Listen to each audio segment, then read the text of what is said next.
നാം ഇന്ന് അനുഭവിക്കുന്ന ഈ നമ്മുടെ സമയവുമായി ബന്ധപ്പെട്ട വളരെ കണക്റ്റഡ് ആയിട്ടുള്ള ഒരു ഹദീസ്.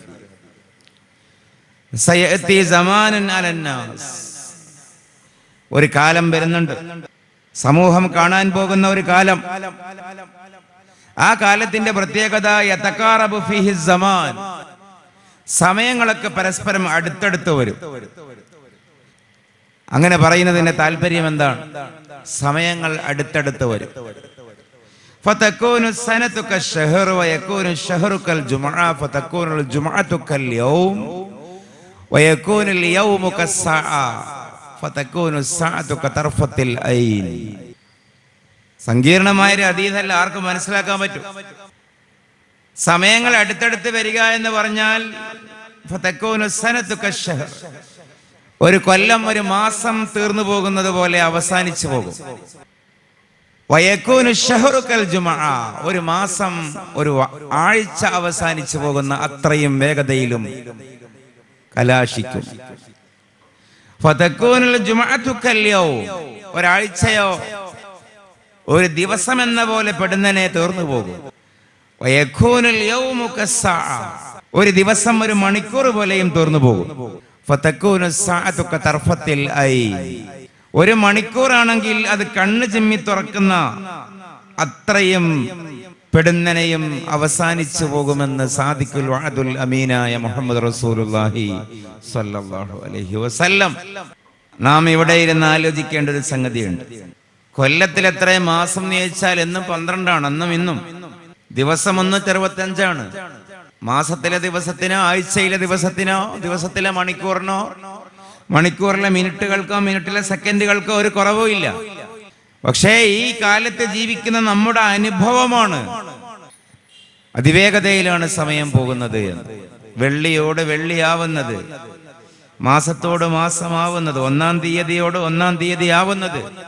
ഒരുപക്ഷെ ഡിസംബർ 31 കഴിഞ്ഞിട്ട് ജനുവരി 1 അല്ലെങ്കിൽ നവവർഷം, പുതുവർഷം, ന്യൂ ഇയർ, അത് അനുഭവിച്ചതും അതിൽ പങ്കെടുത്തതുമൊക്കെ നമ്മുടെ ഇന്നലെ എന്ന പോലെയാണ്. പക്ഷെ ഇന്ന് മാസം 5, ഒരു കൊല്ലത്തിന്റെ പകുതിയോളമായിരിക്കുന്നു. നമ്മുടെ ആയുസിന്റെ നല്ലൊരു ശതമാനം തീർന്നിരിക്കുന്നു. അപ്പൊ കേവലം ഞാൻ ആയുസ് തീർന്ന കഥ മാത്രമല്ല പറയാൻ ഉദ്ദേശിക്കുന്നത്. ഈ ഹദീസ് എങ്ങനെ പ്രവാചക തിരുമേനി സ്വല്ലല്ലാഹു അലൈഹി വസല്ലമക്ക് പറയാൻ പറ്റി? ആകാശത്തിന്റെ ചുവട്ടിൽ ഭൂമിയുടെ മുകളിൽ 4 ആള് കൂടിയാൽ അഭിപ്രായ വ്യത്യാസമില്ലാത്ത ഒരേ ഒരു വിഷയം ഒരുപക്ഷെ ഇതായിരിക്കാം. ജനിച്ചാൽ മരിക്കുമെന്ന കാര്യത്തിൽ അഭിപ്രായ വ്യത്യാസമില്ല. മറ്റൊരു കാര്യം ഉണ്ടെങ്കിൽ ഇതായിരിക്കും. സമയം പെട്ടെന്നാണ് പോകുന്നത്. വാട്സാപ്പിലെ സ്റ്റാറ്റസുകളും നാം പോസ്റ്റ് ചെയ്യുന്ന കുറിപ്പുകളും ഒക്കെ, വീട്ടിലെ കുട്ടികളുടെ ബർത്ത്ഡേ ഒക്കെ ആലോചിച്ച് നോക്കൂ. 5-ാം ജന്മദിനം, 10-ാം ബർത്ത്ഡേ, 15-ാം ബർത്ത്ഡേ, എത്ര പെട്ടെന്നാണ്. ഇന്നല്ലാഹ ഖദ സവ്വാലിയൽ അർള മശാരികഹാ വ മഗാരിബഹാ, പ്രവാചകന്റെ വചനങ്ങളാണ്. ഈ ഭൂമിയുടെ കിഴക്കും പടിഞ്ഞാറും അല്ലാഹു എനിക്ക് കാണിച്ചു തന്നു, അന്ത്യനാൾ വരെ സംഭവിക്കുന്ന കാര്യങ്ങൾ. ഈ ദീൻ ശരിയാണ് എന്നുള്ളതിന് അറ്റ് മിനിമം പുണ്യ നബിയുടെ പുലർന്നുകൊണ്ടിരിക്കുന്ന പ്രവചനങ്ങൾ മാത്രം ഒന്ന് നിരീക്ഷിച്ചാൽ മതി. എങ്ങനെ ഒരാൾക്കിത് പറയാൻ കഴിയുന്നു? എങ്ങനെ ഒരാൾക്കിത് പറയാൻ കഴിയുന്നു? ലാ തഖൂമുസ് സാഅ, ഞാൻ ആമുഖമായി 2-3 ഹദീസും ഒരു ആയത്തും പറയാന്ന് കരുതിയതാണ്. ലാ തഖൂമുസ് സാഅ ഹത്താ യഊദ അർളുൽ അറബി അൻഹാറൻ വ മുറൂജ. പ്രവാചകന്റെ വേറെ ഹദീസ്, അന്ത്യനാൾ സംഭവിക്കുകയില്ല. ഹത്താ യഊദ അർളുൽ അറബി അൻഹാറൻ വ മുറൂജ, അറേബ്യൻ നാടുകൾ പൂന്തോട്ടങ്ങളും നദികളും സമുദ്രങ്ങളും ഒക്കെയായി മടങ്ങുന്നത് വരെ ഗൗരവത്തിൽ ആലോചിക്കണം. പുണ്യ നബി ഇത് പറയുമ്പോൾ അറേബ്യയിൽ പൂന്തോട്ടങ്ങളില്ല, പാർക്കുകളില്ല, നദികളില്ല, അറിയപ്പെട്ട ജലാശയങ്ങളൊന്നും സാർവത്രികമായി അറേബ്യയിൽ ഒരിടത്തും ഇല്ല. ഒറ്റപ്പെട്ട കഥകളിലേ ഉള്ളൂ. പക്ഷേ പ്രവാചകൻ പറഞ്ഞു, അന്ത്യനാൾ ആകുമ്പോഴേക്ക് അറേബ്യ മുഴുവനും ഹരിതാപമാകും, കൃഷി നിറയും, തോട്ടങ്ങൾ നിറയും, ജലസേചന പദ്ധതികൾ നിറയും, ഇറിഗേഷൻസ് നിറയും, ഉല്ലാസ കേന്ദ്രങ്ങളും തോടുകളും അരുവികളും പുഴകളും ഒക്കെ കുഴിക്കപ്പെടും. അങ്ങനെ ഒരു കാലം വരാതെ അന്ത്യനാൾ സംഭവിക്കില്ല.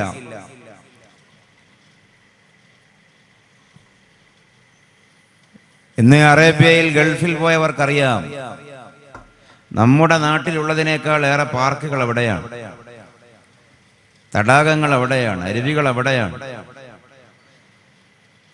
കിലോമീറ്ററുകൾ കണക്കിന് തോട്ടങ്ങളാണ്.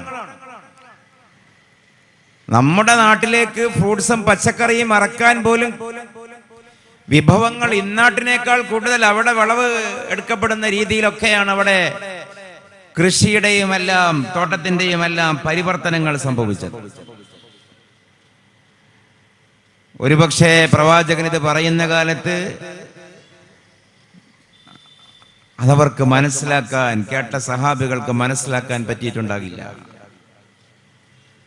അന്ത്യനാള് വരെ അറേബ്യയിൽ സംഭവിക്കുന്നത് പറയുകയാണ്. ഹജ്ജിന് മുംറക്കും പോയ സഹോദര സഹോദരിമാർ ഉണ്ടാകുമല്ലോ ഒരുപക്ഷെ. മദീനയിലെ മസ്ജിദുൻ നബവി, അൽ മസ്ജിദുൻ നബവി, ഇന്ന് ലോകത്തെ ഏറ്റവും മനോഹരമായ കെട്ടിടം, ലോകത്തെ ഏറ്റവും മനോഹരമായ രമ്യഹർമ്മങ്ങളിലൊന്ന്, സൗധങ്ങളിലൊന്ന്, അക്ഷരാർത്ഥത്തിൽ വെള്ളക്കൊട്ടാരമായി മാറിയ മനോഹരമായ കെട്ടിടം. പക്ഷേ നബിയുടെ കാലത്തത് എങ്ങനെയായിരുന്നു? ഈത്തപ്പനയുടെ ഓല മേൽക്കൂരയായി മേഞ്ഞ ഈത്തപ്പനയുടെ തണ്ട് തൂണാക്കി നിർത്തിയ ഒരു കേവലം ഒരു കെട്ടിടം, ഒരു കൂര. അതിലിരുന്നു കൊണ്ട് പുണ്യ നബി പറഞ്ഞൊരു ഹദീസുണ്ട്,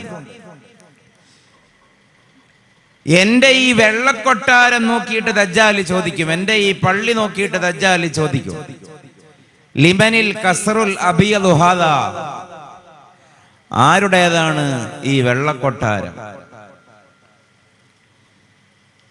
ഇതൊന്നും ഒരു കേവലം കെട്ടുകഥയല്ല. ഇസ്ലാമിന്റെ ഏറ്റവും വലിയ വൃത്തി എന്ന് പറയുന്നത് അതിന്റെ ചരിത്രപരതയാണ്, അതിന്റെ സത്യസന്ധതയാണ്. നാം ഇത് 2025 ജീവിക്കുന്നതെങ്കിൽ ഇതേപോലെ ഒരു 14 നൂറ്റാണ്ട് പിറകിൽ ക്രിസ്തബ്ദം 571 ഏപ്രിൽ മാസം 21 ആമിനയുടെ മകനായി അബ്ദുള്ളയുടെ പുത്രനായി മുഹമ്മദ് ജനിക്കുന്നത്. 571 ഏപ്രിൽ മാസം 21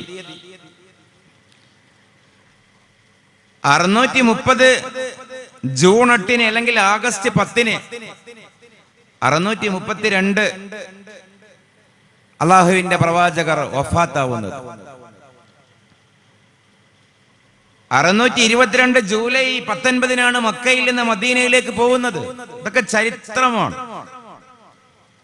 ക്രിസ്റ്റൽ ക്ലിയർ ജീവിതമാണ്, ബയോഗ്രഫിയാണ്. ഇപ്പോ ഈ CE അല്ലെങ്കിൽ AD 570 571 കാലഘട്ടം എന്ന് പറയുന്നത് ലോകത്ത് എത്ര സാങ്കേതികമായി അപരിഷ്കൃതരായിട്ടുള്ള ഉപായങ്ങളൊക്കെ നമ്മളെക്കാൾ ഒരുപാട് പിറകിലായിരിക്കും അവർ. ആ കാലഘട്ടത്തിലാണ് പറയുന്നത്, എൻ്റെ ഈ വെള്ളക്കൊട്ടാരം, എൻ്റെ ഈ മസ്ജിദ് നോക്കിയിട്ടത് ദജ്ജാലി ചോദിക്കും, ആരതാണ് ഈ വെള്ളക്കൊട്ടാരം? അന്നത് വെള്ളക്കൊട്ടാരമല്ല, അന്നത് കേവലം ഒരു കുടിലാണ്, ഒരു കൂരയാണ്. ചെളി കൊണ്ട് ചെളിക്കട്ട അട്ടിക്ക് വെച്ച ഫോട്ടോ ഒക്കെ ഉണ്ടല്ലോ, അന്നത്തെ മോഡൽ. ഈത്തപ്പനയുടെ ഓല മേൽക്കൂരയാക്കി, ഈത്തപ്പനയുടെ തണ്ട് തൂണാക്കിയ, നിലം മുഴുവനും ശക്തമായി വെയിലറിച്ചാൽ ചുട്ടുപൊള്ളുന്ന മണൽപ്പരപ്പ്, മടമ്പുംകാല് കുത്തി നിൽക്കാൻ പോലും പറ്റാത്ത വിധം തപോഗ്രമായ മണൽപ്പരപ്പ്. മഴ പെയ്താലോ ചോർന്നൊലിക്കുകയും ചെയ്യും. ആ ഒരു ഓലമേഞ്ഞ കൂരയിലിരുന്നു കൊണ്ടാണ് നബി പറയുന്നത്, കുറെ കാലം കഴിഞ്ഞാൽ എന്റെ ഈ പള്ളി നോക്കിയിട്ട് ദജ്ജാൽ ചോദിക്കും, ലിമനിൽ കസ്റുൽ അബിയദു ഹാദ, ആരതാണ് കേട്ടോ ഈ വെള്ളക്കൊട്ടാരം? എന്തൊരു ധൈര്യം വേണം അത് പറയാൻ. 1400 കൊല്ലത്തിന് ഇപ്പുറത്ത് വെച്ച് നാം ഈ ഹദീസ് വിശകലനം ചെയ്യുമ്പോ ഇന്ന് അക്ഷരാർത്ഥത്തിൽ അത് വെള്ളക്കൊട്ടാരമായി. രണ്ട് കാര്യമാണ് അവിടെയുള്ളത്. ഒന്ന്, ഇത് കാണാത്ത കാലത്ത് തന്നെ സ്വഹാബികൾ അത് വിശ്വസിച്ചു. അതിനാണ് ഇസ്ലാം എന്ന് പറയുന്നത്. നമ്മളും അവരും തമ്മിലുള്ള വ്യത്യാസം അവിടെയാണ്. കുറെ കാലം കഴിഞ്ഞാൽ എന്റെ ഈ പള്ളി വെള്ളക്കൊട്ടാരമാകുമെന്ന് പ്രവാചകൻ പറഞ്ഞ ഹദീസ് ഒരു കൂരയുടെ അകത്ത് വെച്ച് പറയുമ്പോ, വെയിലേൽക്കുന്ന മഴ പെയ്താൽ മഴയും കൊള്ളേണ്ടി വരുന്ന ഒരു കൂരയുടെ ഉള്ളിൽ വെച്ച് നബി അത് പറയുമ്പോ സ്വഹാബികൾ ആരും സന്ദേഹം പ്രകടിപ്പിച്ചില്ല. അങ്ങനെയൊക്കെ ആകൂ, നിങ്ങളെന്തിനാണ് ഇങ്ങനെ നടക്കാത്തത് പറയുന്നത്, തള്ളിമറിക്കുന്നത്? ഈ കൂര എങ്ങനെ വെള്ളക്കൊട്ടാരമാകാനാണ്? ഇവിടെ തിന്നാൻ പോലും വകയില്ല, ഉപരോധമാണ്. അണിയാനും ഉടുക്കാനും മാനം മര്യാദക്ക് വസ്ത്രമില്ല, യുദ്ധം ചെയ്യാൻ ആയുധമില്ല, നല്ല വാഹനമില്ല, നിലത്ത് വിരിക്കാൻ ഒരു വിരി പോലും ഇല്ല. അങ്ങനെയുള്ള ഈ പള്ളി നിങ്ങൾ എന്താ ഈ പറയുന്നത്, കുറെ കാലം കഴിഞ്ഞാൽ കൊട്ടാരമാകുമെന്നോ എന്ന് ഒരു സഹാബിയും ചോദിച്ചില്ല. കാരണം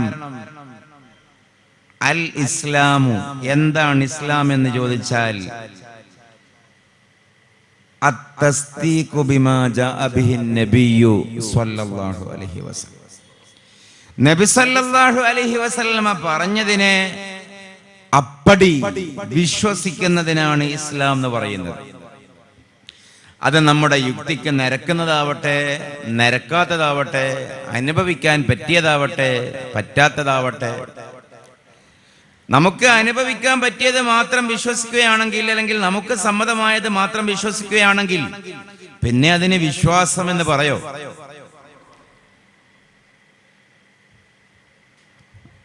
നമുക്ക് മനസ്സിലാക്കാനും അനുഭവിക്കാനും പറ്റാത്ത കാര്യങ്ങൾ ലോകത്തുണ്ട് എന്നതിൻ്റെ അർത്ഥം നമുക്കത് മനസ്സിലാക്കാൻ പറ്റുന്ന പാകതയിലുള്ള ഒരു ബുദ്ധിശക്തി ഇല്ല എന്ന് മാത്രമാണ്. ആ കാര്യം ഇല്ല എന്നുള്ളതല്ല.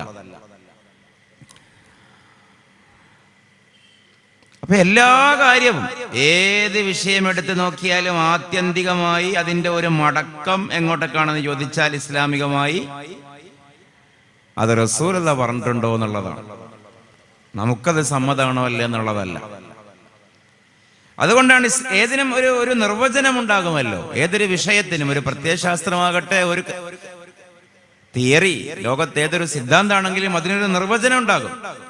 ഇസ്ലാമിന്റെ നിർവചനം ഇതാണ്, തസ്ദീഖ് ബിമാ ജാഅ ബിഹി നബി, നബി പറഞ്ഞതിനെ വിശ്വസിക്കുക. അത് ശരിയായിരിക്കും. പിൽക്കാലം അത് കാണുന്നു, പക്ഷെ കാണാതെ അവർ വിശ്വസിച്ചു.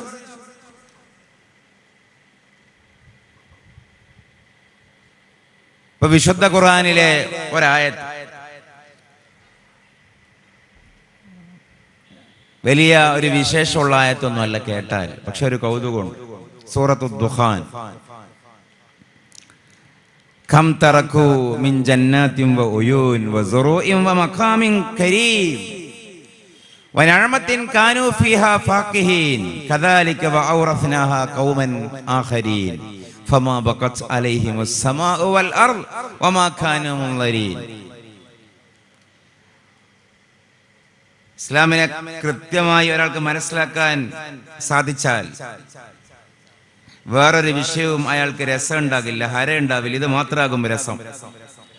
കാരണം അത്രക്ക് ഭംഗിയുണ്ട് ഇതിന്റെ ഒരു ആന്തരികാർത്ഥങ്ങൾ. ലോകത്തെ വലിയ ചരിത്രത്തിലെ ഏറ്റവും നികൃഷ്ടനായ നീചനായ ഏകാധിപതിയായിരുന്നു റംസീസ് രണ്ടാമൻ എന്ന ചരിത്രത്തിൽ അറിയപ്പെടുന്ന ഓസിമാൻഡിയോസ് എന്ന പേരുകാരനായ ഫിർഔൻ, കലീമുല്ലാഹി മൂസ അലൈഹിസ്സലാമിന്റെ പ്രതിയോഗി. ഫിർഔനെ കേൾക്കാത്ത ആരും ഉണ്ടാവില്ലല്ലോ. അതും ഒരു സാങ്കല്പിക കഥാപാത്രമല്ല. ഇന്നത്തെ ഈജിപ്തിലെ അന്നത്തെ ഭരണാധികാരിയായിരുന്നു. റംസീസ് രാജവംശം. അദ്ദേഹം റംസീസ് പരമ്പരയിൽപ്പെട്ട രണ്ടാമൻ. അദ്ദേഹത്തിന്റെ പേര് ഓസിമണ്ടിയോസ്. ഞാനാണ് ദൈവം എന്നാണ് അദ്ദേഹം പറഞ്ഞത്. അദ്ദേഹം ഒരു ഭൗതികവാദിയാണ്. മൂസ അലൈഹിസ്സലാം കണ്ണുകൊണ്ട് കാണാത്തൊരു അള്ളാഹുവിനെ അല്ലേ പരിചയപ്പെടുത്തുന്നത്? നിങ്ങൾ എന്തിനാണ് കണ്ണുകൊണ്ട് കാണാത്തൊരു അള്ളാഹുവിനെ ആരാധിക്കുന്നത്? കണ്ണുകൊണ്ട് കാണുന്ന ഞാനില്ലേ ഇവിടെ? ഇതാണ് ഫിർഔന്റെ വാദം.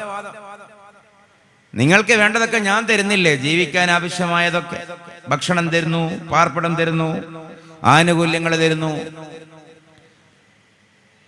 പിന്നെ എന്തിനാണ് അനുഭവിക്കാൻ പറ്റുന്ന ഞാനുണ്ടായിരിക്കെ അനുഭവിക്കാൻ പറ്റാത്ത മറ്റൊരു ദൈവം? ഇതാണ് അദ്ദേഹത്തിന്റെ വാദം. ഇത്രയും വലിയ അഹംഭാവിയും ധിക്കാരിയും ഒക്കെയായിരുന്ന ഫിർഔൻ ഒടുവിൽ, ഞാൻ ആ കഥ പറയുകയല്ല, റെഡ് സീ അല്ലേ, എന്താണ്, ചെങ്കടലിൽ വെച്ച് മരിക്കുകയാണ് ചെയ്യുന്നത്. ഈ കാര്യം ഉണർത്തിക്കൊണ്ട് ഖുർആൻ ഒരു പരാമർശം നടത്തി. കടലിൽ മുങ്ങി നശിച്ച ഫിർഔനെ കുറിച്ച് ഖുർആൻ ഒരു പരാമർശം നടത്തി. എന്താ പരാമർശം?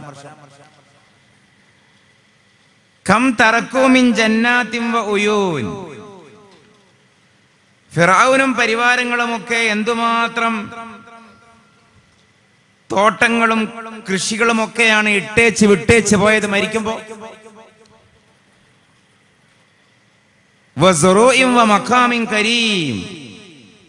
എത്ര തോട്ടങ്ങളും അരുവികളുമാണ് ഇട്ടേച്ച് പോയത്. എത്ര കൃഷിയിടങ്ങളും എത്ര ഉന്നതമായ മട്ടുപ്പാവുകളും കൊട്ടാരങ്ങളുമാണ് ഇട്ടേച്ച് പോയത്. അവർ ആർമാദിക്കുകയും ആസ്വദിക്കുകയും ചെയ്തിരുന്ന എത്രയെത്ര അനുഗ്രഹങ്ങളാണ് അവർ ഇട്ടേച്ച് പോകേണ്ടി വന്നത്. എന്നിട്ട് പിന്നെ ആ ഫിർഔനും സംഘവും പോയതിനു ശേഷം വേറെ ജനതക്ക് നാം അത് കൊടുത്തു. ഇങ്ങനെ ഫിർഔൻ എന്ന് പറയുന്ന വലിയ ചക്രവർത്തി കടലിൽ മുങ്ങി നശിച്ചതിനെ ചൊല്ലി ഫമാ ബക്കത്ത് അലൈഹിമുസ് സമാ, ആകാശം കരഞ്ഞില്ല. ഫമാ ബക്കത്ത് അലൈഹിം, അവരെ ചൊല്ലി വിലപിച്ചില്ല, കരഞ്ഞില്ല. അസ്സമാഉ, ആകാശം. വൽ അർദു, ഭൂമിയും കരഞ്ഞില്ല. വമാ കാനൂ മുൻവരീൻ, അവർ തിരിച്ചു വരട്ടെ എന്നാരും കാത്തിരുന്നുമില്ല, അല്ലെങ്കിൽ അവർക്ക് സാവകാശം ചെയ്യപ്പെട്ടു കൊടുത്തുമില്ല. നിങ്ങൾ ചിന്തിക്കുന്നുണ്ടാകും, ഇതെന്താണ് ഇയാൾ പറയുന്നത്?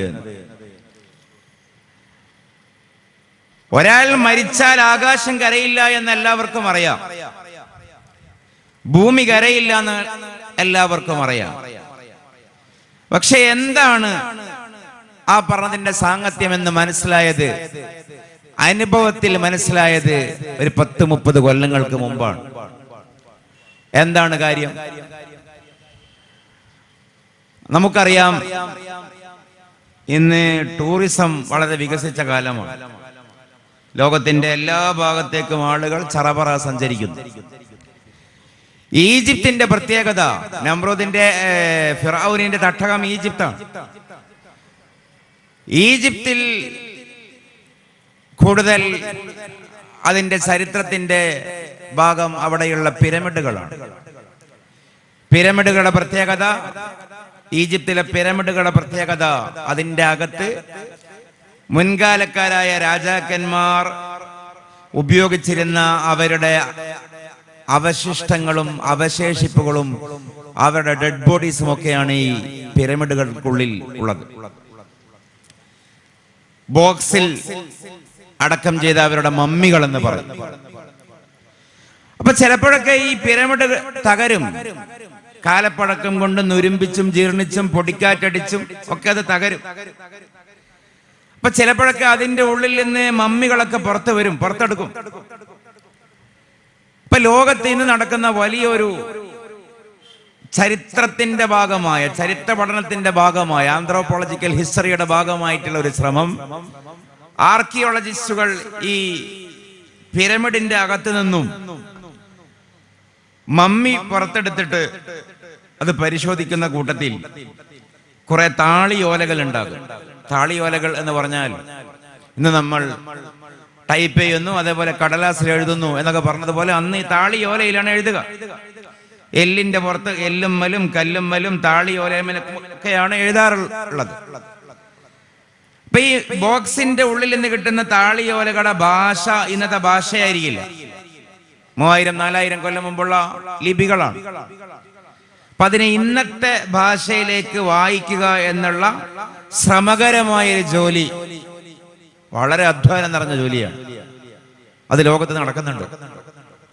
അപ്പൊ ഈജിപ്തിലെ ഈ താളിയോലയിൽ ആലേഖനം ചെയ്യപ്പെട്ട ലിപികളുടെ ഭാഷ ഹീറോഗ്ലിഫിക് ലാംഗ്വേജ് കുടുംബത്തിൽ വരുന്ന ഭാഷ. ജസ്റ്റ് അത് ഗൂഗിൾ ചെയ്താലൊക്കെ മനസ്സിലാവും. കുറെ ചിഹ്നങ്ങളായിരിക്കും, ചതുരം, ത്രികോണം, വൃത്തം, അതിൻ്റെ ഉള്ളിൽ കുറെ കുത്ത്, കുറി, കോമ.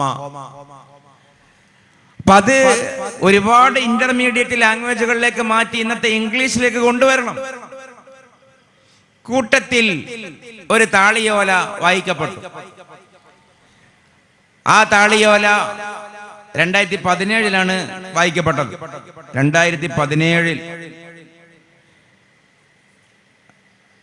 ഇപ്പോൾ രാവറ്റ ആൾക്കാരെ പേരിനൊന്നും പ്രസക്തിയില്ല. അത് വായിച്ചു നോക്കുമ്പോൾ അതിലെന്താ ഉള്ളത്? ഈജിപ്തിലെ ഭരണാധികാരിയായിരുന്ന റംസീസ് രണ്ടാമനോട് കൊട്ടാരത്തിലെ കവികൾ മുഖസ്തുതിയായി പാടി. ഇത് പറയുമ്പോൾ ഒരു കാര്യം കൂടി പറയണം. ഇത്തരം താളിയോലയിൽ നിന്ന് വായിക്കാൻ പറ്റുന്ന ശ്ലോകങ്ങൾ എന്താണ് എന്ന് മുഴുവനും റെക്കോർഡായി ഇന്ന് വായിക്കാൻ കിട്ടും. പിരമിഡ് അട്രൻസ് എന്ന ജസ്റ്റ് ഒരുപാട് സൈറ്റുകളുണ്ട്. അട്രൻസ് എന്ന് പറഞ്ഞ ഉദ്ധരണികൾ, ശ്ലോകങ്ങൾ, മൊഴികൾ. ഈ പിരമിഡിൽ രേഖപ്പെടുത്തപ്പെട്ട മൊഴികൾ, ആ കൂട്ടത്തിൽ ഞാൻ ഈ പറയുന്നതും കാണാം. Pyramid utterance 1365 verse number 553. എന്താ അറിയോ? ഈജിപ്തിലെ ഭരണാധികാരിയായ റംസീസ് രണ്ടാമനോട് കൊട്ടാരത്തിലെ കവികൾ മുഖസ്തുതി പറഞ്ഞു. അന്നൊക്കെ കൊട്ടാരത്തിൽ, ഇന്നും അറിയാലോ, കൊട്ടാരത്തിൽ രാജാവിന്റെ മുഖസ്തുതി പറഞ്ഞ് അവരെ സുഖിപ്പിച്ച് പൊന്നും പൊട്ടും പവിഴവും സ്ഥാനവും ഒക്കെ ആയി പോകുന്ന കൊട്ടാര വിദൂഷകന്മാർ, അതേപോലെ കവികളൊക്കെ ഉണ്ടാകും. ഈ കൊട്ടാര കവികൾ ഫിറഔനോട് പറഞ്ഞു. എന്താ പറഞ്ഞത്? നിങ്ങളൊക്കെ വലിയ വലിയ ആൾക്കാരാണ്. നിങ്ങളൊക്കെ മരണപ്പെട്ടാൽ ആകാശം കരയും. നിങ്ങളൊക്കെ മരണപ്പെട്ടാൽ ഭൂമിയും കരയും. Pyramid utterance 1365 verse number 553. എന്താ? The sky will weep for thee, the earth will tremble for thee, the most awaited one. ഇതാണ് ആ ശ്ലോകം. ഇതിന്റെ അർത്ഥമാണ് ഞാൻ ഈ പറഞ്ഞത്. The sky will weep for thee, ആകാശം താങ്കൾക്ക് വേണ്ടി കണ്ണീർ പൊഴിക്കും. The earth will tremble for thee, ഭൂമി നിങ്ങൾക്ക് വേണ്ടി കരഞ്ഞു വിറക്കും. The most awaited one, മരണപ്പെട്ടാലും തിരിച്ചു വരുമെന്ന് മറ്റുള്ളവരാൽ പ്രതീക്ഷിക്കപ്പെടുന്നവരിൽ ഒന്നാമനെ. നമ്മളെ വലിയ വലിയ നേതാക്കന്മാരൊക്കെ മരണപ്പെട്ടാൽ പത്രക്കാരൊക്കെ ചിലപ്പോൾ സെൻസേഷണൽ സ്റ്റോറി എഴുതൂലേ? ശ്മശാനമുഖമായിരുന്നു, ഇരുണ്ട അന്തരീക്ഷമായിരുന്നു, ഇല പോലും അനങ്ങിയില്ല. മെറ്റഫറിക്കലി പറയല്ലോ, ആലങ്കാരികമായി. അതേപോലെ ഒരു കാര്യമാണ് കവികൾ പറഞ്ഞത്. നിങ്ങൾ മരിച്ചാൽ ആകാശം കരയും. കാരണം നിങ്ങളുടെ നഷ്ടം ഈ ലോകത്തിന്റെ നഷ്ടമാണ്, പ്രകൃതിയുടെ പ്രപഞ്ചത്തിന്റെ നഷ്ടമാണ്. അപ്പൊ ആകാശം തന്നെ കരയും. നിങ്ങൾ മരണപ്പെട്ടാൽ ഭൂമിയും കരയും. കാരണം നിങ്ങളെപ്പോലെ ഒരാൾ ഭൂമിയിൽ ഇല്ലല്ലോ. അത്രയും പ്രധാനിയല്ലേ, നേതാവല്ലേ. നിങ്ങൾ മരിച്ചാൽ ആൾക്കാർ കാത്തിരിക്കും, നിങ്ങൾ ജീവിതത്തിലേക്ക് തിരിച്ചു വരുമെന്ന്. ഇതാണ് മുഖസ്തുതിയായി പാടിയത്. ഇങ്ങനെ ഫിർഔന്റെ മുഖത്ത് നോക്കി ഫിർഔന്റെ കൊട്ടാര കവികൾ പാടിയിരുന്നു എന്ന് 2017 മുമ്പ് ലോകർക്കറിയില്ലായിരുന്നു. നമ്മുടെ കാലത്താണ് ഇത് പുറത്തു വന്നത്. ഇത് BC-യിലാണ് എന്ന് പറഞ്ഞാൽ ഈസാ അലൈഹിസ്സലാം ജനിക്കുന്നതിന്റെ മുമ്പാണ് ഈ താളിയോലയിലൊക്കെ ഇത് എഴുതപ്പെട്ടത്. പക്ഷെ ഇതൊന്നും അറിയാതെ മദീനയിൽ വിശുദ്ധ ഖുർആനുമായി വന്നു മുഹമ്മദ് റസൂലുള്ളാഹി സ്വല്ലല്ലാഹു അലൈഹി വസല്ലം. എന്നിട്ട് ഫിർഔനിന്റെ തകർച്ചയും മരണവും പരാമർശിക്കുന്ന ഭാഗമെത്തിയപ്പോൾ ഖുർആൻ പറയുകയാണ് ഫമാ ബഖത് അലൈഹിമുസ് സമാ. ഫിർഔൻ മരിച്ചാൽ ആകാശം കരയുമെന്നാണ് 3000 കൊല്ലം മുമ്പ് കവികൾ പറഞ്ഞത്. പക്ഷേ ഫമാ ബഖത് അലൈഹിമുസ് സമാ, ഫിർഔൻ നശിച്ചപ്പോൾ ആകാശം അറിഞ്ഞതേ ഭാവിച്ചില്ല, ഒരു തുള്ളി പോലും കരഞ്ഞില്ല.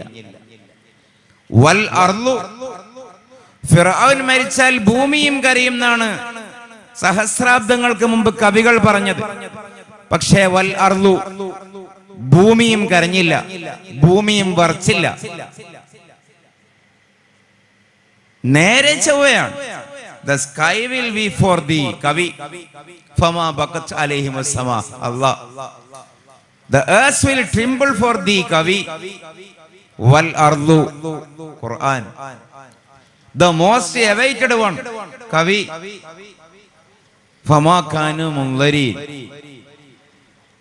ആരും അവരെ കാത്തിരുന്നില്ല, വിശുദ്ധ ഖുർആൻ. ഞാൻ അറിയുന്ന കാര്യങ്ങൾ നിങ്ങൾ അറിഞ്ഞിരുന്നുവെങ്കിൽ നിങ്ങൾ സ്വൽപ്പമേ ചിരിക്കൂ, ധാരാളം കരയുമായിരുന്നു എന്ന് മുഹമ്മദ് റസൂലുള്ളാഹി സ്വല്ലല്ലാഹു അലൈഹി വസല്ലം. ഞാൻ ഇനി പറയുന്നത് മുതൽ നിങ്ങൾ മനസ്സ് തുറന്ന് കാത് തുറന്ന് കേട്ടാൽ പോരാ, മനസ്സ് തുറന്ന് കേൾക്കണം, എങ്കിൽ ഇത് മനസ്സിലാവൂ. നിങ്ങൾ എന്നേക്കാൾ മനസ്സിലാക്കാൻ പറ്റിയവരാണ്, അത് മറ്റൊരു വിഷയം. ഞാൻ ഇതിന്റെ ഭാഗമായി പറഞ്ഞു എന്ന് മാത്രം. ഞാൻ റസൂലുള്ളാഹിന്റെ ഒരു സല്ലല്ലാഹു അലൈഹി വസല്ലം ഒരു ഭാവം എങ്ങനെയാണെന്ന് ഹദീസിൽ വന്നത് പറയാം. അത് വെച്ചിട്ട് നമ്മുടെ മനോഭാവത്തെ നിങ്ങൾ അളക്കണം. എന്നിട്ട് ആധുനികത എന്തുകൊണ്ട് ഒരു തെറ്റായ ടെൻഡൻസിയാണ് എന്ന് മനസ്സിലാക്കുകയും വേണം. കാന റസൂലുള്ളാഹി സ്വല്ലല്ലാഹു അലൈഹി വസല്ലം മുതവാസിലൽ അഹ്സാനി ദായിമൽ ഫിക്രി ലൈസ ലഹു റാഹ ലികുല്ലി ഹാലിൻ ഇൻദഹു ഇതാദ്. എന്താണ് നബി എന്ന് ചോദിച്ചാൽ, റസൂലുള്ളാഹിന്റെ ഒരു വൈബ് എന്താന്ന് ചോദിച്ചാൽ ഇതാണ് വൈബ്. റസൂലുള്ളാഹിന്റെ വൈബും നമ്മൾ ആലോചിക്കണല്ലോ. ചക്കന്മാരെ വൈബും കാന്താരി പെൺകുട്ടികളുടെ വൈബും തന്ത വൈബും മാത്രം ആലോചിച്ചാൽ പോരാ, എന്തായിരുന്നു റസൂലുള്ളാഹിന്റെ വൈബ്, അതാണ് ഈ പറഞ്ഞത്. കാന റസൂലുള്ളാഹി സ്വല്ലല്ലാഹു അലൈഹി വസല്ലം, നബി സല്ലല്ലാഹു അലൈഹി വസല്ലം ആയിരുന്നു മുതവാസിലൽ അഹ്സാൻ, സദാ ദുഃഖിതനായിരുന്നു, ഖിന്നനായിരുന്നു. ദായിമൽ ഫിക്ർ, സദാ സുചിന്തിതനായിരുന്നു, ചിന്തകനായിരുന്നു. ലൈസ ലഹു റാഹ, മതിമറക്കുന്ന ഒരു ചിയർ സന്ദർഭം നബിക്കുണ്ടായിരുന്നേയില്ല. ലികുല്ലി ഹാലിൻ, സന്ദർഭമേതായാലും ഇൻദഹു ഇതാദുൻ, അത് മറികടക്കാനുള്ള മറുമരുന്ന് നബിയുടെ കയ്യിലുണ്ടായിരുന്നു. എന്താ പറഞ്ഞത്? മുതവാസിലൽ അഹ്സാൻ. എപ്പോഴും റസൂലുള്ളാഹിക്ക് ടെൻഷനായിരുന്നു. എന്ത് ടെൻഷൻ എന്നറിയോ? മാനവികതയുടെ ടെൻഷൻ. കച്ചവടം പൊട്ടിയ ടെൻഷനല്ല, ആൾക്കാര് പഴി പറഞ്ഞ ടെൻഷനല്ല, അംഗീകരിക്കപ്പെടാത്ത ടെൻഷനല്ല.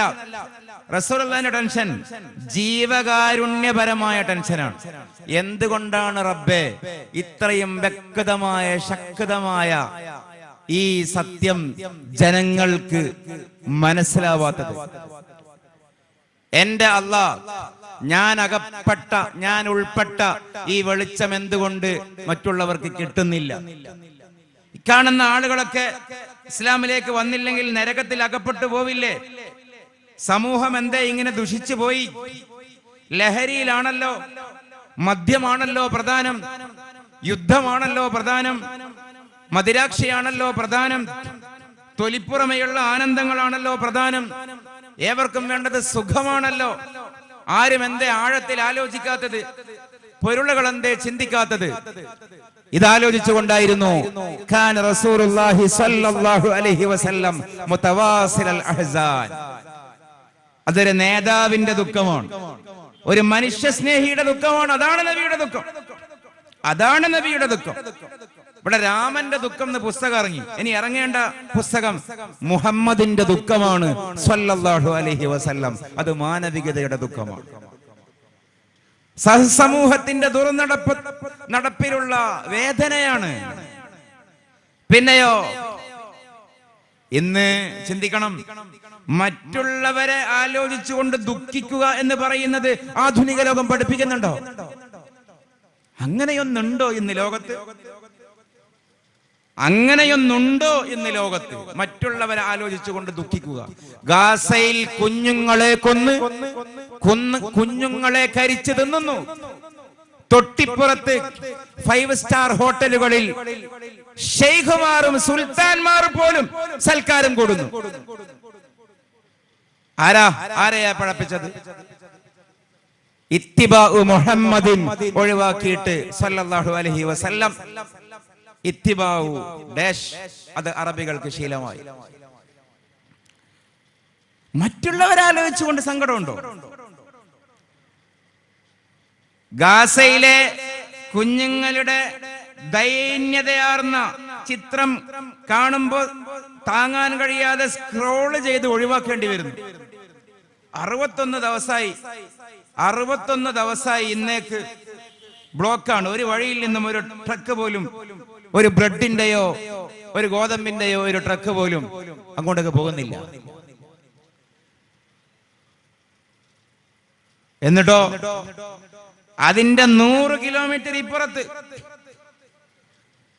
ഒരാടിനെ മുഴുവനും അറുത്തിട്ട് മൃദുലമായ ഭാഗം മാത്രം തിന്ന് ബാക്കി വേസ്റ്റ് ആകുന്നു അറബി ഷെയ്ഖും മക്കളും ഭാര്യയും. ഇതാണ് ഇന്നത്തെ ലോകം. ഒരാടിനെ മുഴുവൻ അറുത്ത് പൊരിച്ച് അത് തളികയിൽ വെച്ചിട്ട് അതിന്റെ സോഫ്റ്റായ ഭാഗം മാത്രം അത് മാത്രം സ്പൂണ് കൊണ്ട് കോരി തിന്ന് ബാക്കി മുഴുവനും മണ്ണിലേക്ക് വലിച്ചെറിയുന്ന അറബ് ഷെയ്ഖിന്റെ, അറബ് സുൽത്താന്റെ, അവരെ ഭാര്യമാരുടെ 100 കിലോമീറ്റർ അപ്പുറത്ത് കുഞ്ഞുങ്ങൾ വെള്ളം കുടിച്ചിട്ട് മാനം മര്യാദക്ക് തൊണ്ട നനയെ വെള്ളം കുടിച്ചിട്ട് മാസം 2 കഴിഞ്ഞു. ഇന്നത്തെ ലോകത്തിന് മുസ്ലിങ്ങളെ അവസ്ഥ ഇതാണെങ്കിൽ ബാക്കി പറയണ്ടല്ലോ. അവിടെ പോയി ആയുധം വിൽക്കുന്നവന്റെ കഥ ഞാൻ പറഞ്ഞില്ല. തമ്മിൽ അടുപ്പിക്കുന്നവന്റെ കഥ, ലാഭം കൊള്ളുന്നവന്റേത്, ഇതൊക്കെ വേറെയാണ്.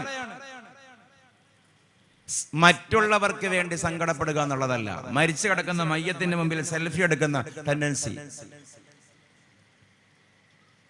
അതുകൊണ്ടല്ലേ ഞാൻ നേരത്തെ പറഞ്ഞത്, മരിച്ചു കിടക്കുന്ന അല്ലെങ്കിൽ അപകടത്തിൽ മരണപ്പെട്ട വീട്ടിലേക്ക് പോയിട്ട് കോല് പിടിച്ചു പോയിട്ട് ചാനലുകാരൻ സങ്കടമുണ്ടോ എന്ന് മുറിവിൽ മുളക് പുരട്ടുന്ന ഏർപ്പാട്. അവർക്ക് ഇത് മനസ്സിലാവില്ല. മുതവാസിലൽ അഹ്സാൻ, മനുഷ്യന്റെ ദുഃഖം വായിച്ച മനുഷ്യന്റെ പേരാണ് മുഹമ്മദുൻ സ്വല്ലല്ലാഹു അലൈഹി വസല്ലം. ദാഇമൽ ഫിക്ർ, ചിന്തിക്കുമായിരുന്നു, ആലോചിക്കുമായിരുന്നു. ചിരിയല്ല, ചിന്തയാണ് പ്രധാനം. ഏത് സമയത്ത് റസൂലുള്ളാഹിന്റെ അരികെ പോയാലും വലിയ വലിയ കാര്യങ്ങൾ ആലോചിക്കുകയായിരിക്കും. ആഴത്തിൽ കണ്ണ് തറച്ച് തുറച്ചു നിൽക്കുന്ന രൂപത്തിൽ ഗൗരവമുള്ള ഒരു വിത്തനല്ല, തമാശക്കാരനല്ല, ഒരു കോമാളിയല്ല, ഒരു കേവലം ഈ പറയുന്നത് പോലെ ഒരു കളിതമാശയുടെ ആളല്ല. ആള് സീരിയസ് ആയിരുന്നു. അതാണ് അതിന്റെ താല്പര്യം. ഇന്ന് ആഴത്തിലുള്ള ആലോചന, ആളുകൾക്കൊന്നും ആഴമില്ല. ഇതാണ് ആധുനികതയുടെ പ്രശ്നം. നമ്മൾ ഒരാളെ കാണുമ്പോ കാണുന്ന തന്നെ അയാൾ കുറെ ചിരിക്കും, കുറെ പറയും, കുറെ തിന്നും, കുറെ കഥ പറയും, കഥ കേൾക്കും, കോമഡി ആസ്വദിക്കും, കുറെ ഫോണിൽ സ്ക്രോളും.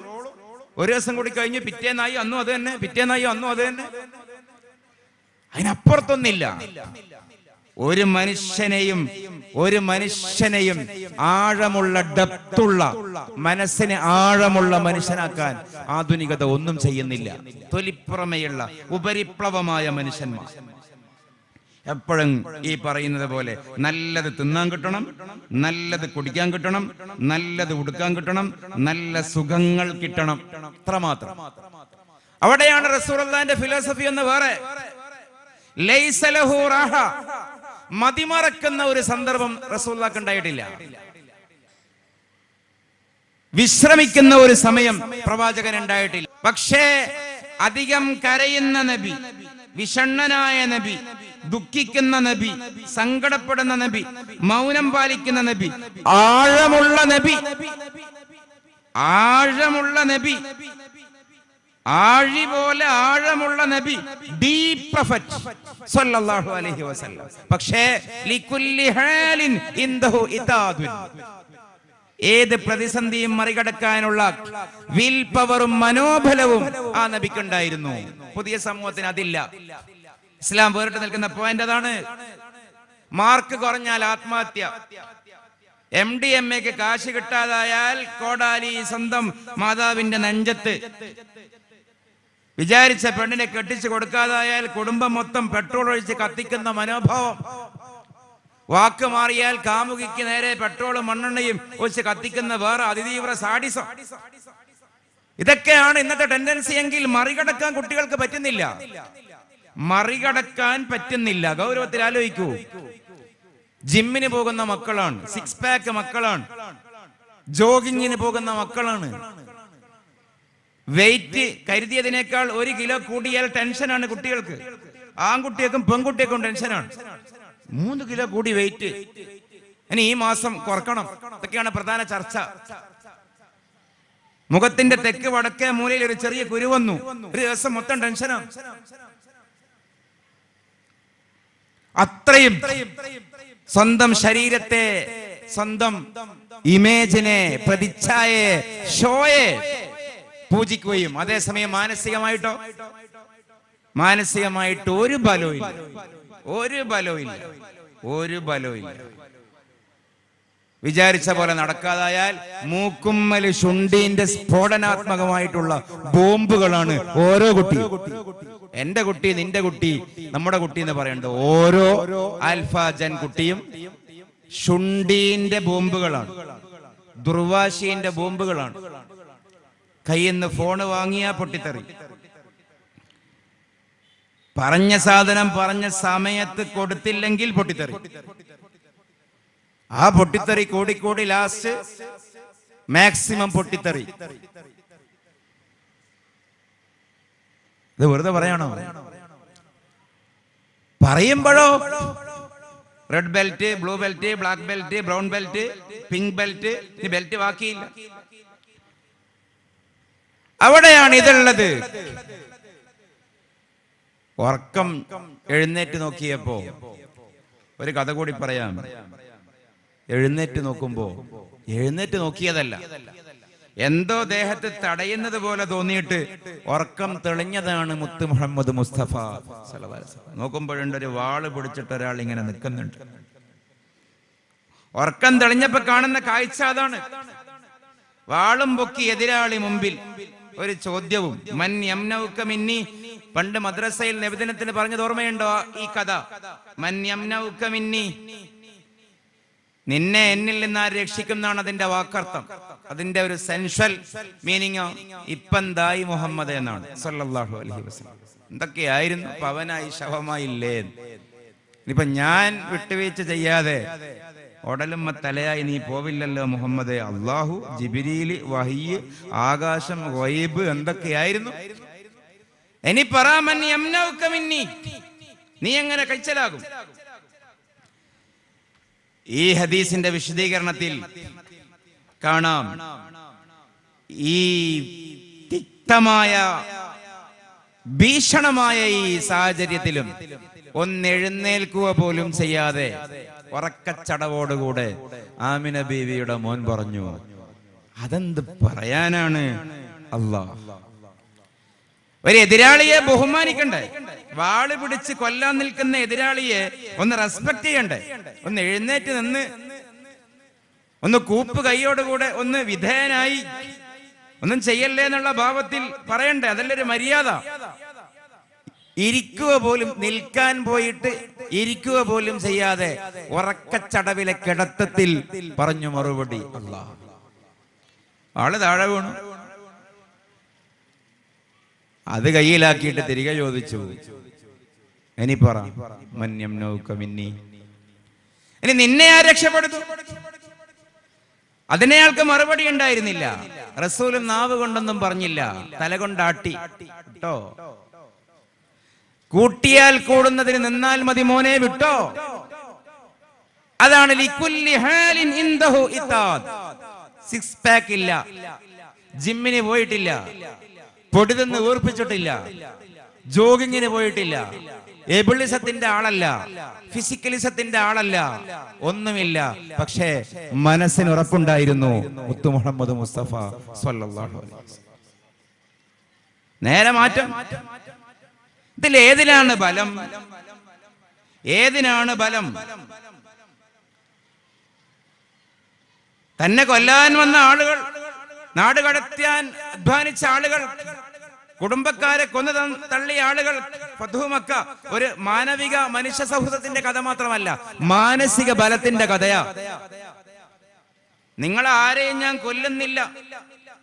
ആയിരക്കണക്കിന് എതിരാളികളെ മുമ്പിൽ കിട്ടിയപ്പോൾ റസൂല് പറഞ്ഞല്ലോ, ഫദ്ഹബു അൻതുമുത് തുലക്കാ ലാ തസ്രീബ അലൈക്കുമുൽ യൗം. ഇന്ന് നിങ്ങളെ കൊല്ലുന്നില്ല, പോകൂ, പോയിക്കോളൂ. ഇത് റസൂലുള്ളാഹിന്റെ മനുഷ്യ സ്നേഹത്തിന്റെ കഥയായി നിർത്തരുത്. ഇത് മനുഷ്യ സ്നേഹത്തിന്റെ കഥയേക്കാൾ അത് മനഃശക്തിയുടെ കഥയാണ്. പ്രവാചകനെയും കുടുംബത്തെയും തന്നിൽ വിശ്വസിച്ച ആളുകളെയും വായുവിൽ കരിയില പോലെ തല പാറിപ്പിക്കും വിധം കൊല ചെയ്ത ആയിരങ്ങളെ മുമ്പിൽ കിട്ടിയിട്ടും പൊയ്ക്കൊള്ളൂ എന്ന് പറയുന്ന മനുഷ്യനുള്ള യോഗ്യത, മാനവിക സ്നേഹം 2ാം സ്ഥാനത്താണ്. 1ാം സ്ഥാനത്ത് മനോബലമാണ്. അത് പറയാൻ ശക്തി വേണം. ക്ഷമിക്കാനാണ് ശക്തി വേണ്ടത്, അടിക്കാനല്ല. ക്ഷമിക്കാൻ. ആ ഫിലോസഫിയാണ് ആധുനികതയുടെ മുമ്പിൽ ഇസ്ലാം പറയുന്നത്. ഇത് ഞാൻ വെറുതെ ആവേശത്തിന് പറയല്ല. പുതിയ സമൂഹത്തിന് സബറാണ് ഇല്ലാത്തത്. ഏത് സബർ? സബർ ക്ഷമ എന്ന് പറഞ്ഞാൽ ഈ ചള്ളയിൽ അടികിട്ടുമ്പോ, ഈ കവളിൽ അടികിട്ടുമ്പോ ഈ കവള് കാണിക്കലല്ല. ക്ഷമ എന്ന് പറഞ്ഞാൽ മൂഡ് ഓഫിന്റെ സന്ദർഭങ്ങളെ മറികടക്കലാണ്. ഫസ്തഈനു ബിസ്സബ്രി വസ്സലാ. നമ്മളെല്ലാ കുറ്റവും ചെയ്യുന്നപ്പോഴാ രസയില്ല, അപ്പൊ കള്ളുപിടിക്കാം. ഒരു രസം കിട്ടുന്നില്ല, അപ്പൊ പാർട്ടിക്ക് പോകാം. ഒരു രസയില്ല, മൂഡ് ഓഫ്, ഡള്ള്. എന്താ ചെയ്യേണ്ടതെന്ന് മനസ്സിലാവുന്നില്ല. ഇതിലൊരു കാര്യം ചെയ്യാം, അവളെ കൂട്ടി പോകാം, അവന്റെ കൂടെ പോകാം, ഒരു ദിവസം കറങ്ങി വരാം, ആരും കാണില്ല, കോളേജ് കട്ടാക്കാം, വാതിൽ കുറ്റിയിടാം, ഇൻസ്റ്റാഗ്രാമിൽ ചാറ്റ് ചെയ്യാം എന്നതിൽ തുടങ്ങിയിട്ട് ലഹരി ഉപയോഗിക്കാം, സിന്തറ്റിക് അടിക്കാം, നാർക്കോട്ടിക് അടിക്കാം, MDMA, എന്തൊക്കെയാ ഉള്ളത്, എനിക്ക് അതിന്റെ പേരറിയില്ല, എന്തൊക്കെയുണ്ടോ അതിലേക്കൊക്കെ സ്ലിപ്പ് ആവുന്ന പോയിന്റ് ഏതാ? രസം കിട്ടുന്നില്ല ലൈഫിൽ. നോർമൽ ലൈഫിൽ രസം കിട്ടുന്നില്ല. അപ്പോ സമാന്തരമായ രസം തേടി പോവുകയാണ്. അവിടെയാണ് ഇസ്ലാമിന് പറയാനുള്ളത് 2 കാര്യം. ഒന്ന്, എപ്പോഴും ഭൗതികമായി മനുഷ്യന് രസം കിട്ടരുത്. മൂഡ് ഓഫും ജീവിതത്തിന്റെ ഭാഗമാണ്. പറയാൻ നിങ്ങൾ മനസ്സിലാവണം. മൂഡ് ഓഫും ജീവിതത്തിന്റെ ഭാഗമാണ്. രസം കിട്ടാത്ത നേരങ്ങൾ, അപ്പൊ ഒന്നുകിൽ കിടന്നുറങ്ങണം. എല്ലാ മൂഡ് ഓഫിന്റെ സന്ദർഭം മറികടക്കണം. ഇപ്പൊ എനിക്ക് രസം കിട്ടുന്നില്ല, കുറച്ചു നേരം വെയിറ്റ് ചെയ്യുക, നിസ്കരിക്കുക, ഓലോ ചെയ്യുക, ചിന്തിക്കുക, വായിക്കുക, പ്രാർത്ഥിക്കുക, ഒന്നും ചെയ്യാതെ ഇരിക്കുക. ഇതൊക്കെ ലൈഫിന്റെ ഭാഗമാണ്. അതൊന്നും ചെയ്യരുത്. എന്നിട്ട് നീ ഈ പൊടി മണക്കണം, വെള്ളം അടിക്കണം. അത് ആധുനികത. എന്താ പ്രശ്നം അറിയോ? പിന്നെ രസം കിട്ടാൻ വെള്ളം അടിച്ചോണ്ട് നിൽക്കണം, പൊടി മണത്തോണ്ട് നിൽക്കണം, പെണ്ണിന്റെ കൂടെ കറങ്ങിക്കൊണ്ട് നിൽക്കണം, ആണിന്റെ കൂടെ ചാടിക്കൊണ്ട് നിൽക്കണം. അതാ പിന്നെ പ്രശ്നം. അതിന്റെ വാലിഡിറ്റി തീരുമ്പോ പിന്നെ അത് എക്സ്റ്റെൻഡ് ചെയ്യാൻ റിപ്പീറ്റ് ചെയ്യേണ്ടി വരും. മനുഷ്യനെ മനുഷ്യനല്ലാതാക്കും. ലൈഫ് വീണുപോകും. ഒറ്റ ലൈഫേ ഉള്ളൂ, ഒറ്റ ലൈഫേ ഉള്ളൂ, ഒറ്റ ജീവിതമേ ഉള്ളൂ. ആലോചിക്കേണ്ടതുണ്ട്. അപ്പൊ ഖുർആൻ പറഞ്ഞു, ഫസ്തഈനു ബിസ്സബ്ർ. നീ ആ മൂഡ് ഓഫിന്റെ നേരങ്ങളെ നീ മറികടക്ക്, നീ എന്നെ ആലോചിക്കും. അല്ലാഹ് പറയുകയാണ്, നിനക്കിപ്പോ രസം കിട്ടുന്നില്ലെങ്കിൽ എന്നെ ആലോചിക്കും. നീ ഒളോടുക്ക്, 2 റക്അത്ത് സുന്നത്ത് നിസ്കരിക്ക്, നീ സുജൂദ് ചെയ്യ്, നീ ഖുർആൻ ഓത്, നീ എന്റെ അടുത്തേക്ക് വാ, പ്രതീക്ഷയോടെ വാ. 10-40 കൊല്ലം കഴിഞ്ഞാൽ, 10-20 കൊല്ലം കഴിഞ്ഞാൽ, 5-10 കൊല്ലം കഴിഞ്ഞാൽ നീ എന്റെ അടുത്തേക്ക് വരാനുള്ളവനല്ലേ? നിനക്ക് ലഹരിയായി ഞാൻ പോരെ. ലാസ്റ്റ് വിഷയം പറയാൻ പറഞ്ഞത് കൊണ്ടാണ് ലഹരിയിലേക്ക് കൺക്ലൂഷൻ ചെയ്യാം. എല്ലാ ഫ്ലക്സിലും ഇപ്പൊ അതാ ഉള്ളത്.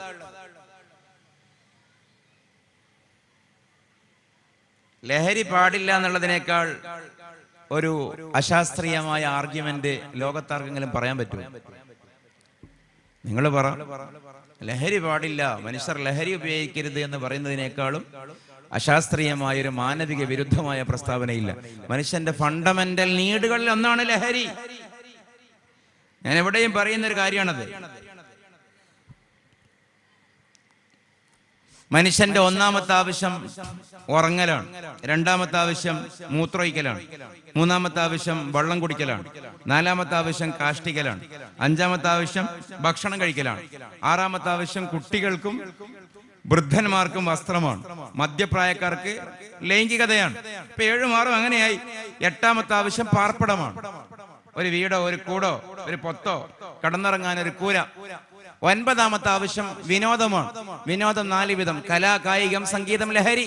ഈ 12 ആവശ്യമാണ് 2 കാലുള്ള എല്ലാ ജന്തുക്കളുടെയും ആവശ്യം, ആണാകട്ടെ പെണ്ണാകട്ടെ. ഇത് 13ാമത്തെ ആവശ്യം വരൂല, 11ലേക്ക് ചുരുങ്ങുകയില്ല. ഈ പറഞ്ഞ 12 ആവശ്യം മസ്റ്റാണ്. 12 ഉണ്ടാവും. അപ്പൊ പിന്നെ ശ്വാസോച്ഛ്വാസം ഒന്ന് ചിന്തിക്കണ്ട. ശ്വാസം കഴിക്കുന്ന മനുഷ്യന്റെ ആവശ്യമാണ് എണ്ണുന്നത്. അപ്പൊ മനുഷ്യന്റെ ഫണ്ടമെന്റലായ ചോദനകളിൽ പെട്ടെന്നാണ് വിനോദം, എന്റർടൈൻമെന്റ്, രസം. അതെന്നെ 4 എണ്ണാക്കി. കലാപരമായ രസങ്ങൾ കിട്ടണം, കായികം കിട്ടണം, സംഗീതം കിട്ടണം, ലഹരി കിട്ടണം. ഈ ലഹരി മനുഷ്യന്റെ അടിസ്ഥാന ആവശ്യമല്ലേ? അടിസ്ഥാന ആവശ്യമായ ലഹരി പാടില്ല എന്ന് പരിശുദ്ധ ഇസ്ലാം ഒരിക്കലും പറയില്ല. മറിച്ച് നിങ്ങൾ ആലോചിച്ച് നോക്കൂ, ഈ ആദ്യം പറഞ്ഞ 11 ആവശ്യവും ഇസ്ലാം ഒന്നുകിൽ വാജിബാക്കി, അല്ലെങ്കിൽ സുന്നത്താക്കി, അല്ലെങ്കിൽ വ്യവസ്ഥയോടെ ഹലാലാക്കി. ഉറങ്ങൽ നിർബന്ധമാണ്. ഞാൻ ഉറങ്ങൂല എന്നൊരാൾ തീരുമാനിച്ചാൽ ഹറാമാണ്. വെള്ളം കുടിക്കൽ, മൂത്രയിക്കൽ, എന്റെ ബ്ലാഡർ പൊട്ടട്ടെ മൂത്രയിക്കൂല എന്ന് തീരുമാനിക്കൽ ഹറാമാണ്.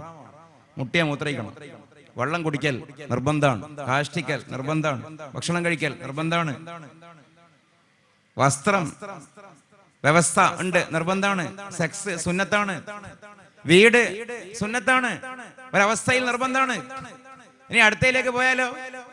കല പറ്റുന്നതും പറ്റാത്തതുണ്ട്, കായികം പറ്റുന്നതും പറ്റാത്തതുണ്ട്, സംഗീതം രാഗം പറ്റുന്നതും പറ്റാത്തതുണ്ട്. പക്ഷെ ലഹരി മുഴുവനും ഇസ്ലാം ഭൗതികമായത് ഹറാമാക്കി. എന്തുകൊണ്ട്?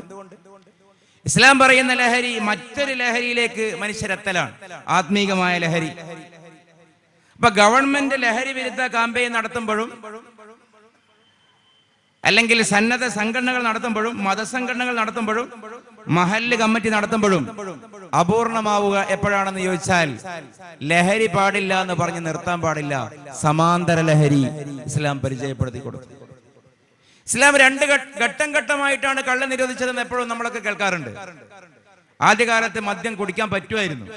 കള്ള് കുടിച്ചിട്ട് ഇമാമത്ത് നിന്ന കഥകൾ പോലും ഉണ്ട്.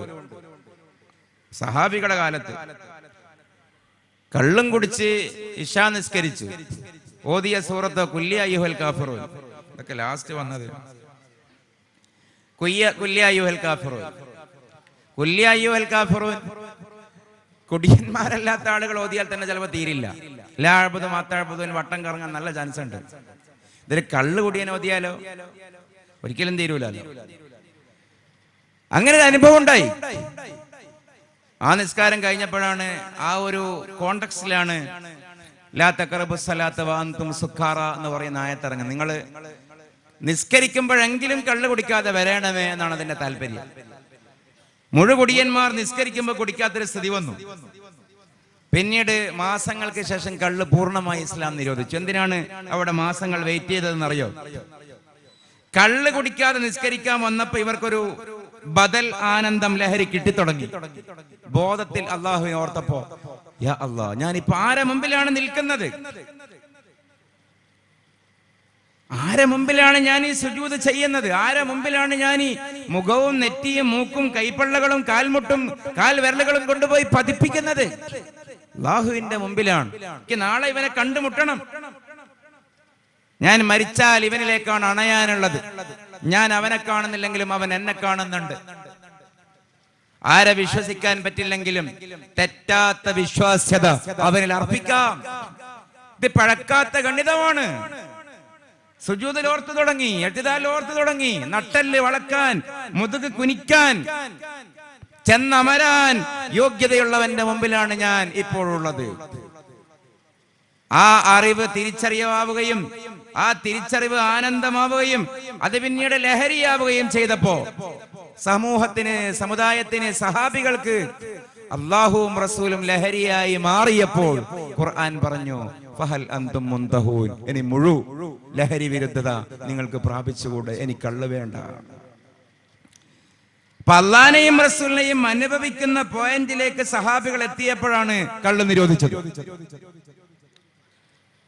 ആത്മീക ലഹരി ഇല്ലാത്തൊരു സമൂഹത്തിനോട് കള്ള് കുടിക്കരുതെന്ന് പറഞ്ഞിട്ട് ഒരു കാര്യവുമില്ല. ആത്മീക ലഹരി ഇല്ലാത്തൊരു ജനറേഷനോട് ലഹരി വസ്തുക്കൾ, സിന്തറ്റിക് നാർക്കോട്ടിക്സ് പ്രൊഡക്ട്സ് ഉപയോഗിക്കരുത് എന്ന് പറഞ്ഞിട്ട് ഒരു കാര്യമില്ല. അവര് കറങ്ങിത്തിരിഞ്ഞ് അതിലേക്ക് തന്നെ എത്തും. മനുഷ്യരല്ലേ, എന്തെങ്കിലും രസം വേണ്ടേ? ഒന്നുകിൽ ആത്മീക രസം എന്ന് ഞാൻ മാത്രം പറഞ്ഞ് കാട് കയറുന്നില്ല, ഒരു ഐഡിയോളജിക്കൽ രസം, അറ്റ് മിനിമം പുസ്തകം വായിക്കലെങ്കിലും. ബദൽ ലഹരി വേണം. അപ്പൊ എപ്പോഴും ബാക്കിയാകുന്ന ലഹരിയാണ് നമ്മുടെ ചർച്ച. അത് ആത്മീകമാണ്, അല്ലാഹുവാണ്, റസൂലാണ്.